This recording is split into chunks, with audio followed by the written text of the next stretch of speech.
Everyone thinks they know why the Super Nintendo looks different depending on where it was released. Japan and Europe got the fun and colorful design, North America got the gray box. And the usual explanation is different regions just had different taste. Now that's not wrong, it's just not the whole story. Because the Super Nintendo didn't change shape based on taste, it changed based on fear of sending the wrong signal. And here's the important part. This wasn't a vague instinct or coincidence. The design choices follow a clear pattern, and that pattern tells us exactly what Nintendo was trying to protect. So instead of talking about aesthetics, we need to identify what was actually at stake. At a glance, this should be simple. Same company, same generation, same internal hardware. Yet Nintendo shipped two very different physical identities into the world. Not minor tweaks, not small cosmetic changes. Different shapes, different colors, different vibes. So here's the question. Why would the most controlled company in gaming, a company obsessed with consistency, choose to split its new flagship console into different personalities? And here's the first clue. The answer isn't about where the console was sold, it's about what Nintendo was trying not to lose. But let's clear something up early, because this matters. Nintendo wasn't scared the SNES wouldn't sell in North America. By the time the Super Nintendo was being designed, the NES had built Nintendo's dominance. Retailers took them seriously, and Nintendo had momentum. So this wasn't panic, it was something more specific. Because once you rebuild something that was fragile, the biggest risk becomes breaking it again. Success creates a new fear, not failure, losing legitimacy. The SNES didn't inherit confidence, it inherited responsibility. Nintendo had just pulled off something almost no one believed was possible. They helped bring back console gaming in North America, and they did it by controlling perception. They tried to avoid toy store stigma. They framed the NES as an entertainment system. They made it feel legitimate. That trust took years of hard work to build, and Nintendo knew it could vanish fast. So when it was time to replace the NES, the question wasn't, can we sell this? It was, what could make us lose the trust we just earned? And when you ask that question, you don't design for joy, you design for credibility. Because in North America, being seen as a toy didn't just mean playful, it meant dismissible. And that distinction changes everything. So here's where most explanations tend to oversimplify. It's tempting to say Japan liked playful design, but that's mistaking the outcome for the reason. The deeper point is this.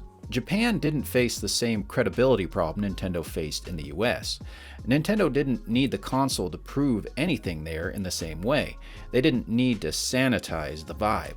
So the Super Famicom could be compact, rounded, colorful, friendly. It looks like it belongs in a living room. It looks like the future, but still approachable. Because in Japan, the goal wasn't, don't let this feel like a toy. The goal was, evolve what already works. And this sets up the twist. Because North America wasn't choosing serious as a style, they were choosing it as a shield. In North America, Nintendo had something specific to lose: acceptance. So here, the SNES wasn't designed to signal joy, it was designed to feel safe. That's why the design leans boxy, muted, industrial, almost corporate. It doesn't want attention, it wants approval. And here's a quick visual tell. If the Super Famicom feels like something you'd want to touch, the US Super Nintendo feels like something you're allowed to own. That's a different emotion. And this is where the topic stops being design trivia and becomes psychology. The North American Super Nintendo isn't just a console, it's kind of an institutional trauma response to the idea that gaming could be dismissed again. A physical object built around one message: please don't call this a toy. Now, let me prove this isn't just a clever theory, because Nintendo's North American designer basically said this exact thing. Now, this part is important, so I want to be precise. The North American Super Nintendo design is widely attributed to Lance Barr at Nintendo of America, and across interviews and design retrospectives, the direction is described consistently. The Super Famicom's look was considered too soft, too toy-like, and the goal for North America was to make the system feel more like high-tech equipment, not a toy. That's the core.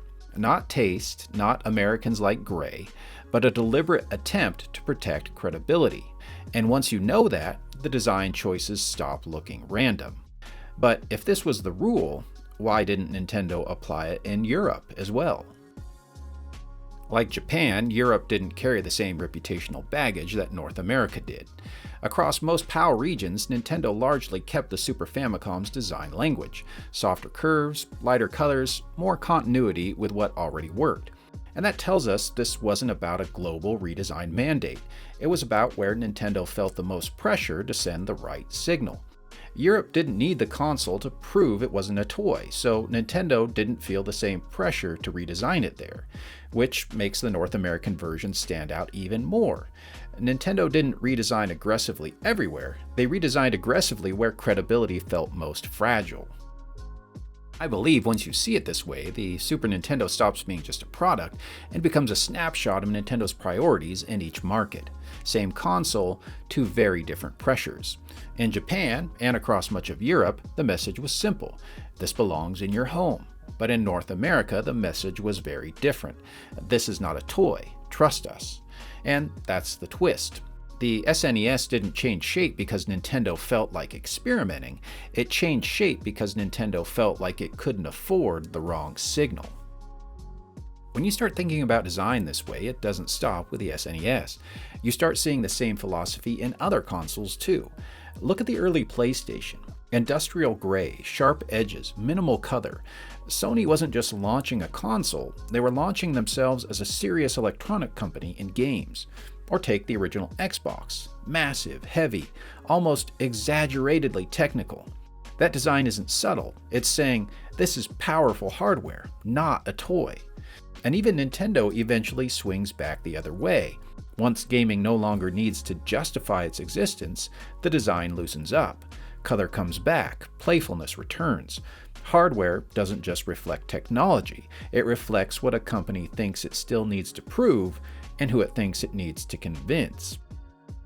So next time someone asks why the Super Nintendo looks different by region, the answer isn't taste, it isn't culture, it isn't aesthetics, it's this. Nintendo designed each version to protect what mattered most in that market.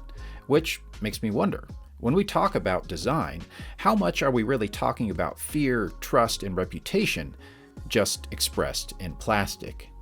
Please share your thoughts in the comments below, and if you enjoyed this content, well, you know what to do.